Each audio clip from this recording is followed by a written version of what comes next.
This TCH housing complex was evacuated nearly 3 years ago after a ceiling collapse seriously injured a resident, and it's been unoccupied ever since. The city is now looking to speed up the demolition and redevelopment. The thing that's going to determine how long it takes is the money.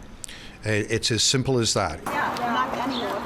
This was a scene from the Swansea Mews townhouse complex back in June of 2022 when about 400 residents had to pack their bags at a moment's notice. Security started coming, blocking the entrance. Next thing you know, we have 5 TTC buses ready to take people out. The evacuation came a few weeks after concrete from the ceiling fell on a resident's head, and then engineers determined all 3 buildings were dangerous and uninhabitable. They've been moved to other homes, but they're scattered all over the city, and they're waiting on tenterhooks to get back to being neighbors and part of a community. As the city struggles with the ongoing housing crisis, a development proposal is now on the table for the property located near the Queensway and Windermere Avenue. The plan is to replace the existing 154 public housing units and add another 700 homes. The mixed income model would include parks, pathways, and possible retail space. It has to come back as something much denser, something closer to what's being built now in phases 4 and 5 of Regent Park. Right now, it's costing Toronto Community Housing about $75,000 a month to maintain the unoccupied complex.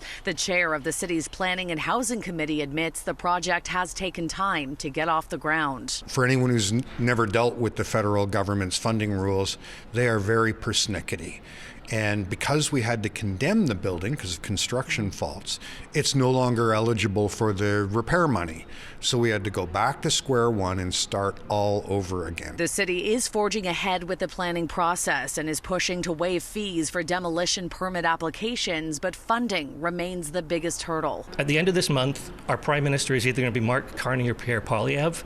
So we have to have a business case kind of a plan that would appeal to one of those 2 potential prime ministers. To get that funding? To get that funding, because the federal funding is what makes these projects work. Now, public consultations could begin in the coming months, and if the city secures the proper funding, I'm told shovels could be in the ground in less than 2 years.